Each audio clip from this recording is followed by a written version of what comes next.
Hello and welcome back to another episode of Out of Spec Bits. Behind me is the highly anticipated Rivian R2. We are here at the Rivian Service Center in Knightdale, North Carolina, and I'm about to take this on a test drive.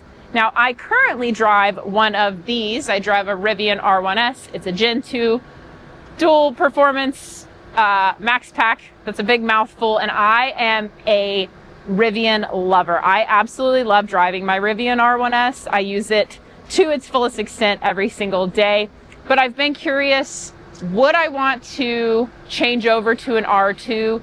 Would I consider it a downgrade? And I want to know what the R2 drives like in comparison to the R1. The R2 is at a much more an easier appetite as far as price goes. It starts, I believe, around 60. I've got Kyle behind the camera. Is that correct? Yeah, so the launch version is just about $60,000. Yep. And then my Rivian that I have spec'd out at the time, it was like $105,000. For a very similar spec, which is dual big battery performance. Yes. So you're very comparable R1S to R2 comparison there. As far as specs there. Yeah. But this is a much better price. So that would be, if I was in the market for a new car, probably around that $60,000 mark, definitely not in the 100,000s. So in this video, I'm going to take you guys along with me as I drive the R2, what my impressions are, and if I would get one. So come with me.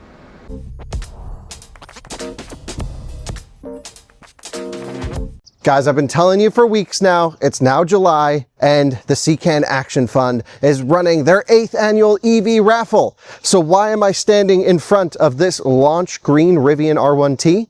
Well, this is my buddy Alex's truck, and he actually won this during the CCAN raffle years ago.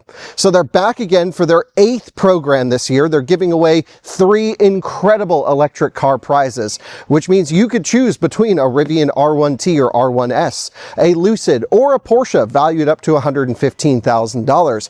There's a second place opportunity, which means yes, every entry, every ticket gives you 3 chances to win. The second place prize, you could choose between the highly anticipated Rivian R2, a Hyundai Ioniq, or a Volkswagen ID Buzz. And the third place is the new Chevy Bolt, the LFP one. It's a really awesome car. Again, every entry costs $200. There's only 10,000 tickets available, and they're currently undersold, which means your chances of winning are absolutely amazing. Again, a little bit undersold, and there's 3 prizes that you could choose from, which means there's 3 opportunities. You gotta get in on the action. Head to evraffle.org. Each ticket's $200. It supports a fantastic program that CCAN's doing. And of course, I appreciate them sponsoring Out of Spec. So show some love their way, and maybe you too could end up like Alex, driving an electric car from the raffle. Before we get started, I do want to go over the specs and the details of the Rivian R2. I already told you guys the price. This is a launch edition, so I don't know the specs on that. Yeah, launch edition comes fully spec'd for a dual motor. Okay, variant. what size battery is in it? It's almost 89 kilowatt hours. Yes. Which is, yours is about 145. So almost, it's like half of what I have. A little more than half. A little more than half, but this is a significantly lighter vehicle and actually quite a bit more aerodynamic and a much smaller frontal area. Yeah, so this is about 2,000 pounds lighter. And the aero thing that I think is really cool, we've done a ton of videos on the R2. I was at the South by Southwest, like first look, but it looks square.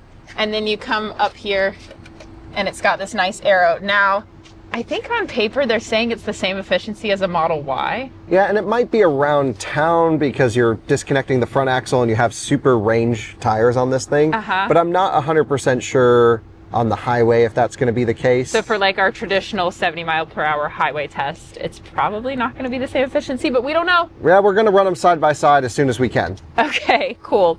One of the cool features here is this rear drop glass, but it has not wanted to work for me at all today.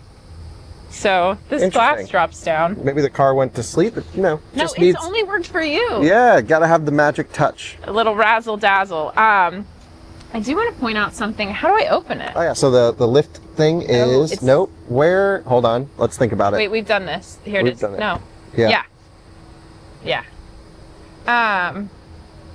My R1S is a 3-row SUV, and something that I want to point out is that it has 3 climate areas. So there's a front climate, a middle climate, and a back climate. And a lot of people are thinking about getting this for their dogs. They love the rear drop glass, and they're like us, and they travel all the time. Yeah, Rivian keeps marketing this rear drop glass as being extremely dog friendly. And I thought, wow, you know, Rivian's a dog friendly company. They have pet mode. My R1S has some really great vents in the back. No, my R1S has pet mode. I know. But the R2 does not. That's what I'm getting. Oh, okay. And he was shaking his head. He was going, no. It doesn't have pet mode yet. How do you launch a car without pet mode? And there is no ventilation back here. So it is just stagnant air. We thought that this would be some air vents, but we did just test it, and it is not. Right.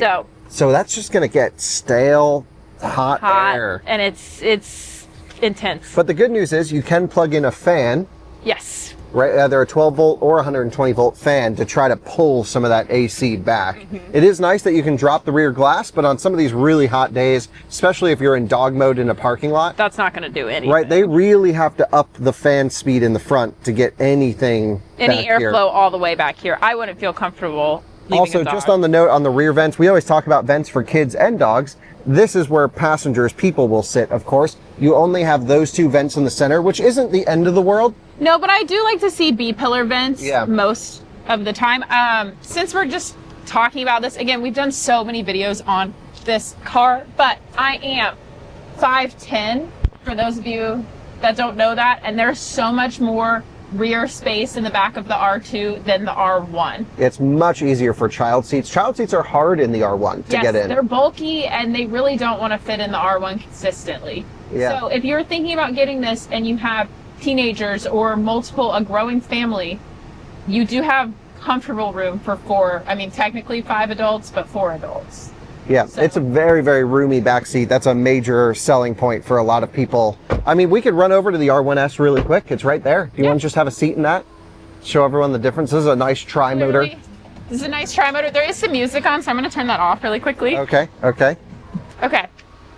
Turn that off. Now you get, a nicer design here, but it's much higher right now. This does have air suspension. The R2 does not. But I just don't have nearly as much space. Yeah, now the R1 is a much more off-road capable vehicle. Rugged family adventure vehicle. Yeah, for sure. But as far as back space goes, the R2 wins.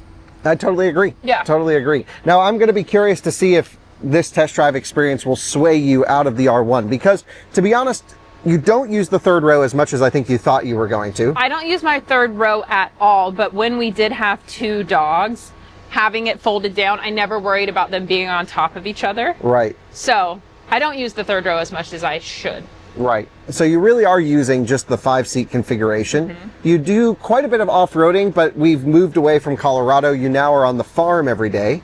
And so I'm towing a lot. You're towing a lot, but you're also doing like a lot of just grass driving. I am doing a lot of grass. That would be the extension of my off-road driving, is grass and maybe a rock. Right. Something that I think this could handle no problem. Yes. Now, we did mention towing, so I do want to talk about that. The R1S has a towing capacity of 7,700 pounds. Right. Whereas the R2 has a towing capacity of 4,500 pounds? Yeah, 44. 4,400 pounds, not even 5,000. That's 1 horse and a trailer versus, 4 horses or 3 horses. Yeah, but I wouldn't want to take this up a mountain. Why? With 1 horse and a trailer going up. It's got all the power in the world. Gotta work. It's got the same power as yours. It's fast. You'll experience that. Wow, it's so crazy seeing them next to each other. What's crazy about it? Just how much better the R1 looks and is. And I'm not here. This is not an R1 video, but I really do love my R1S. So if you're trying to convince somebody to get one, just have them talk to me, because I love them. Good front trunk space. I don't love how it slopes down here. Yeah. I feel like if you have any liquids that are questionable, they're going to get down here. Oh, interesting. There's no drain plug? There's a drain. There is? Is that a drain? Oh, yeah. Yeah. Oh, so then you do want it to slope. A little bit, yeah. Just not as intense. It's probably for packaging, for cooling systems. But you can fit, a bunch of stuff. Heat pump is absolutely at max RPM. Do you notice how much quieter this is than your car? Significantly quieter. Okay, my car is so loud I can't have a conversation on speakerphone when the heat pump's going like that. Yeah, so, the AC system in this is This is about as loud as it gets. By the way, no power front trunk, but it is auto cinch. Okay. But that's as loud as they get, seriously. And it's hot. It's like 102 degrees out today, so it is. Right. And this climate control is off, so it's not. We wouldn't be able to talk. No, we would not be able to talk. Seating position. I think I talk about that, or I should talk about that when I go on the test drive. Mm-hmm. What about range and charging? Range and charging. You know, I was in Texas and I talked about range and charging, but I do not recall so charge port's back here. Oh, well, which yes, is in a different place than it your is in car. a different place. What do you It's think also about not that? powered. I prefer for mine to be up there for when I'm towing. Yeah. And I have to charge with a trailer, so I prefer it up there, but I think most people prefer it back here. Okay. It's not powered, so you do have to push it in. But NACS, native NACS, we love that. Yeah, R1 has that as well. Peak charging. Oh yeah, the new R1s do. Yeah. Peak charging. Yeah, right around 230-ish kilowatts. It needs 600 plus amps. Okay. So actually, we don't know if it takes more than 600 amps yet.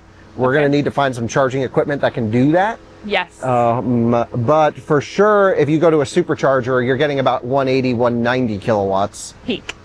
Okay. Versus, you know, if you go to an Iona or BP Pulse or someone that uses Alpitronic stations or Walmart with the ABB A400s, we just had a video go up on them. They'll do 600 amps with an adapter for the ABB ones. The Alpis will always do 600 amps. Okay, interesting. Now, what is my range on this variant? Well, it's hard to say. So it's 89. It's like 88.9 kilowatt hours usable. So that would be like... Well, it's a lot more efficient than the R1. So you're going to get like... 350? No, on the highway... 310? These are the all-terrain wheels and tires, the 20-inch. On the highway, you're probably going to get 280 at the most. That's 100 to dead. Yeah. Now, of course, we haven't run it through our range test, so that is not a... Figure 100 less miles than your R1S. Okay. Because I use those 100 miles, so for me that would really change my day-to-day life, because it's not like I can full charge this every day. It's still NMC chemistry. It's not an LFP. It's not LFP, so they recommend 70% daily charge limit. Ooh, that would really, really hinder my daily. But you could just charge it up above that, of course. You could charge it to 85 every day. If I was leasing it, yeah. Sure. Not if I'm buying it. Sure, yeah. It uses a pretty big can cell. It's 4695 versus 2170s in this one. Not that it matters. That's just form factor. That's just nerd data. Nerd data. So, all right. I'm excited to see what you think about driving it. Thank you. I think everyone knows about the R2. We should plug our other R2 videos. Ooh, yes, we should. They're down in the description below. Yeah, so if you want a really deep nerd driving review, I've already done that for everyone. That's Kyle's job. He's on it. I'm going to give you the real world. Is this a good mom car? Is it not? Also, just want to point out, this is the Catalina Cove color, and Kyle doesn't like it, but in person, it looks so good. It's not that I don't like it. I just love launch green. Yes, launch green is excellent. So there are some fun R2 only colors, and this is one of them. Big fan of that. I actually prefer this color. I mean, this, Slate sky? If I is that what it's called? Another spec, I would do slate sky interior. Yeah. And then this. What is this exterior called? I don't remember. You're the Rivian person. It's not granite. It's, no. And it's not a half moon gray, because there is a Rivian that's half moon gray. I don't remember. I don't know. Doesn't Let matter. us know in the comments. It is excellent. This is the spec I would want.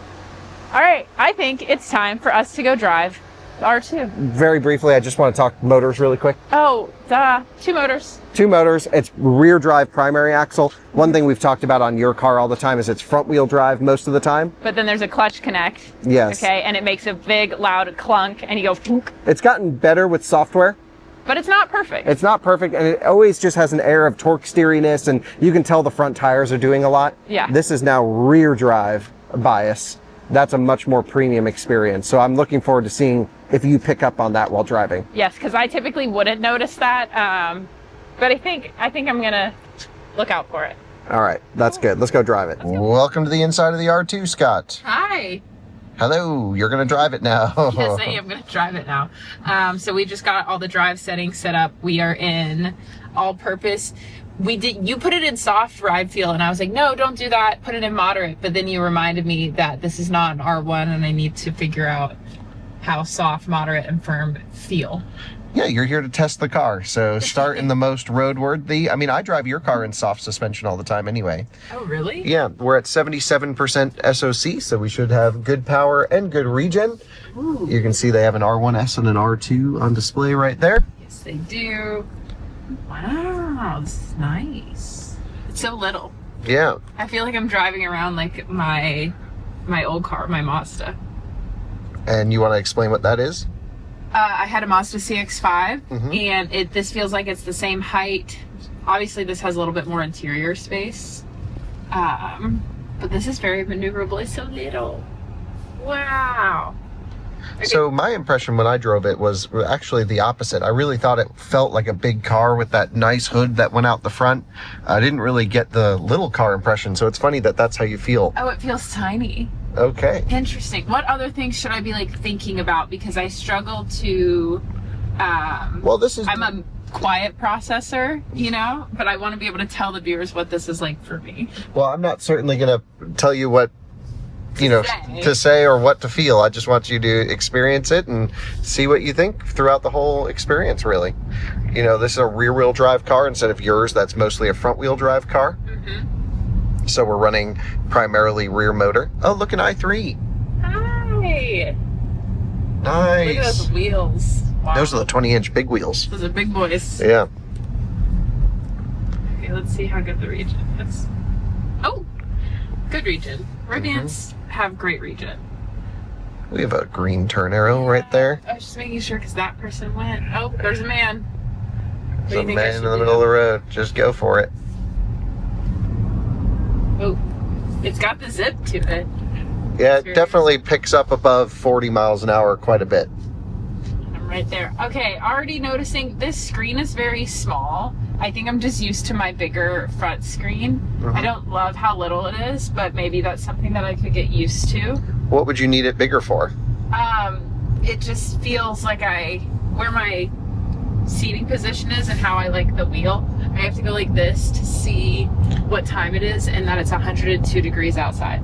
Yeah, So, it's toasty. It's roasty toasty. And the AC in here works pretty good. We have it down because it's loud. It's a very noisy air conditioning system. Yeah, it's definitely not quiet. So, yeah, not great. Going down a little bit because I feel like I was sitting up too much. Then you should be able to see more of the screen.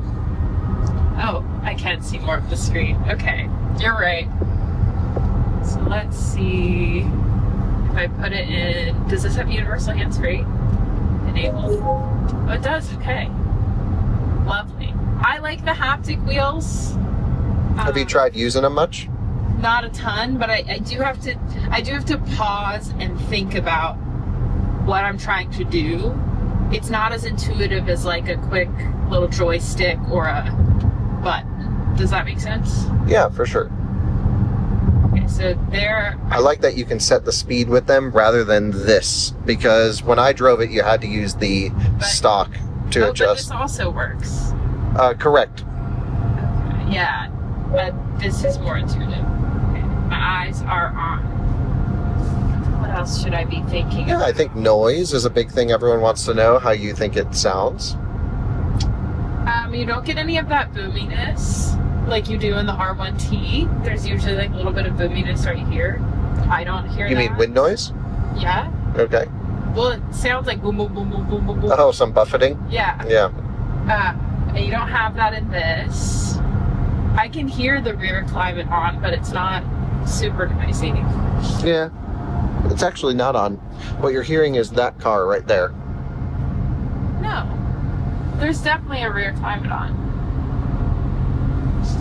Rear. Nothing is coming out of these vents. Well, I hear something, but it's not in the car. Yeah, I don't disagree. Huh, Could not be as wind quiet noise. as I would think. Okay. Yeah. Interesting. Probably take this exit here and head back. It should do auto lane changes. Oh, yeah. My car, we don't pay for universal hands-free. Wow, the cameras are wicked clear. Holy moly, those are so good. Wow. Okay, that is amazing. Those cameras are significantly better than my cameras and my Gen 2. Yeah, nice and smooth. And what I'm going to do is put you into sport mode so you can feel the power. Now this is a dual motor performance, so it should be actually pretty similar to your car. Okay. And the impression, we've been in soft the whole time. Do you feel like you need something different? No, that's actually been quite nice. But I would like to do it in a firm feel and see what I get. So Sport doesn't offer a soft feel. Just moderate. Okay. Well, I will try with the firm feel.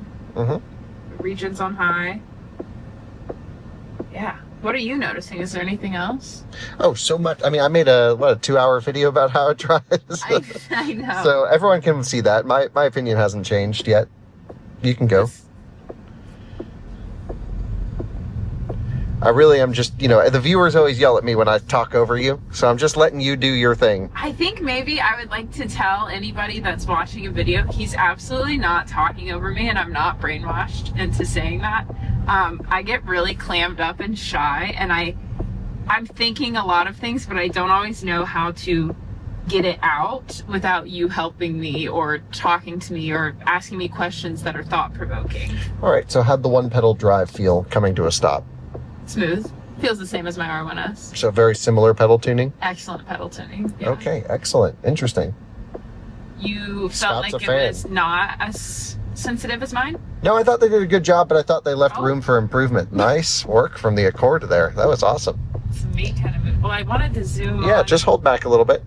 The person behind us can wait. So hold back. I'm holding. No, we're still accelerating. Just keep it right here. I'm not going to cease motion. Yeah, it really picks up from 40 to 80, basically. Okay. So just nail it. Ooh! That is good! Yeah, it's fast. But it really sat down, and I felt it go way up. Yeah, it's pretty squishy under acceleration, but that's fine. All the dynamic stuff's good. Let's see.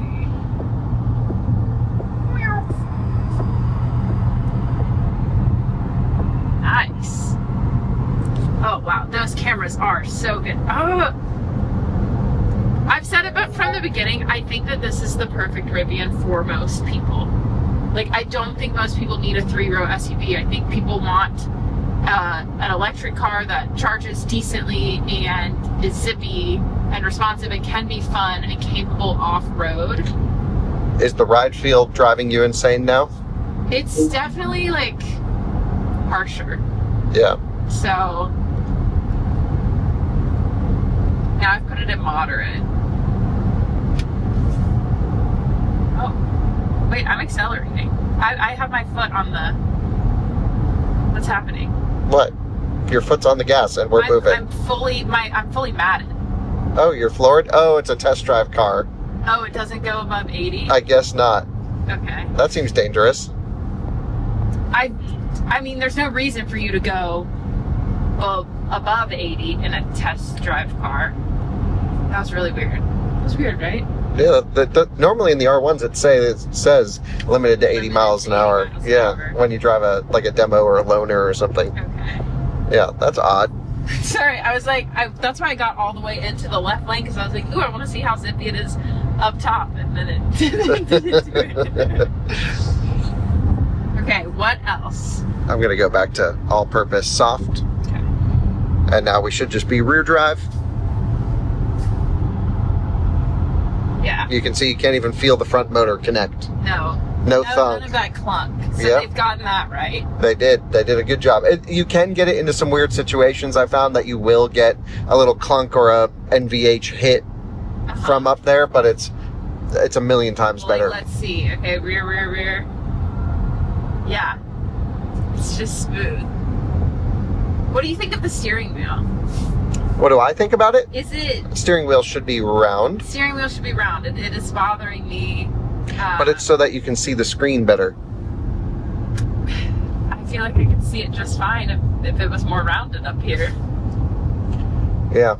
I did test out the sound system and it was okay. We didn't... Yeah, we should spend a minute do it. hooking up our phone to it, to be honest. Because it sounds good in the last time I tested it till we got to 20. And then above 20 volume, it totally fell apart. Okay. So what I should do is, why don't I hook up my phone to this thing? We'll play around with it. We still got another few minutes of driving left. and then you can share your final thoughts on how the R2 drives. Okay, that sounds good. So we just listened to the sound system, and it's fine to like 20, and then it gets so bad above 20 where we couldn't even hear it. There's like no bass. Yeah, the bass falls off above 20. And I thought you were being a little bit nitpicky, but honestly, that was really bad. Yeah, I mean, it's fine until 20, I would say, but then really falls off up top. So other than that, let's talk about, ride quality, feel, daily driving, road size. How'd it feel to, if you were to daily this? It seems, you had the impression that it was pretty small, but my impression is that it's definitely not that small. You know what? It is still feels small to me for daily use. I think it's okay, but it doesn't give me that like nice feel that my R1 gives me, like as far as like I don't want to say luxury because I don't think that this is a luxury car brand, but my R1 feels a lot nicer. It's floaty. Obviously it has air suspension, but overall it just feels like it was more well thought out, I would say. This one? No, mine. Oh, really? Yeah. Huh. I think this is a very reduced version of my car. Interesting. Does that make sense? To hear the words you're saying, it totally makes sense, just different than how I feel. Really? You think that this is very well thought out? I think they did an amazing job on this car, yeah. I really do. I think, you get almost the essence of the R1S at a significantly reduced cost with very smooth and comfortable daily driving dynamics. It is very smooth and very comfortable as far as like daily stuff. I would not put it in sport firm. That's not very comfortable. Right, but that's for a different use case, of course. It seems like sport moderate was how I really enjoyed driving it.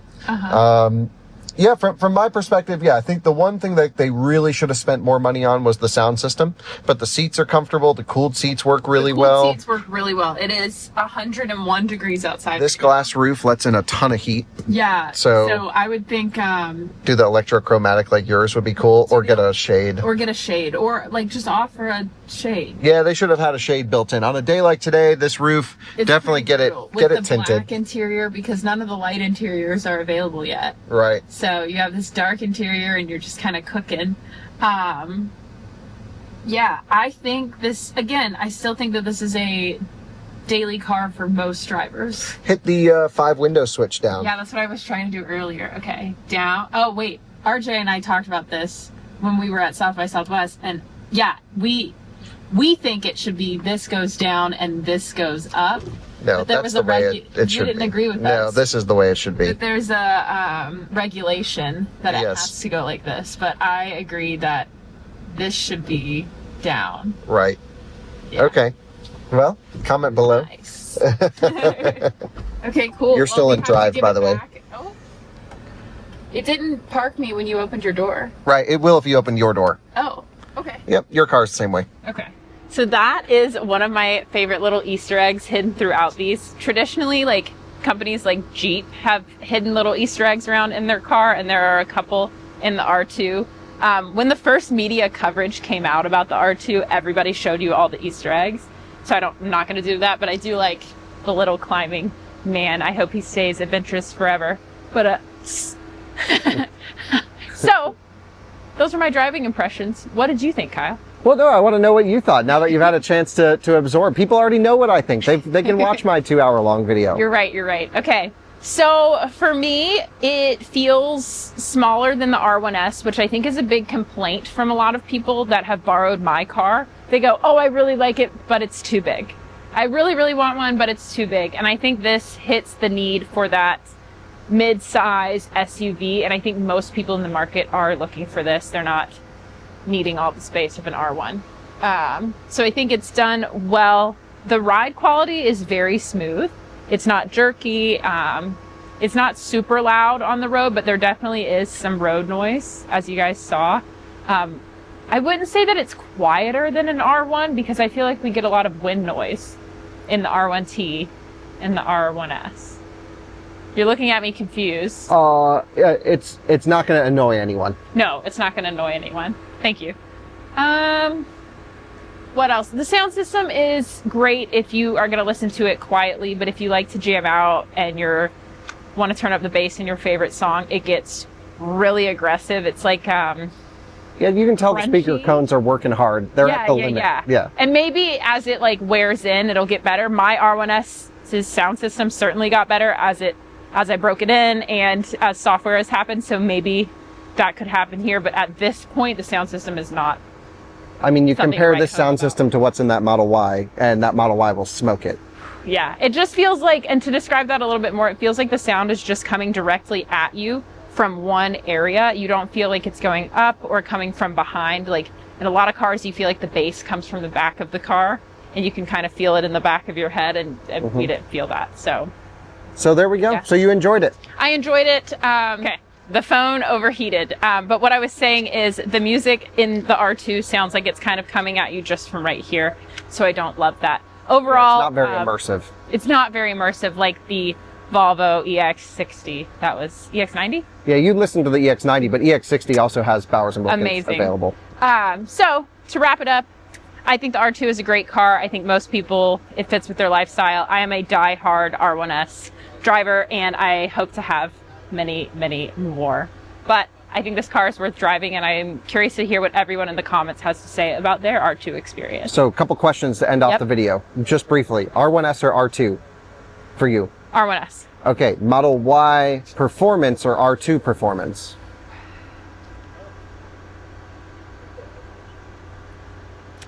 Our Model Y performance. Why? Better sound system, and it drives itself. Okay, there you go. So thanks for watching. See you on another good one soon. Whatever Scott said. Bye.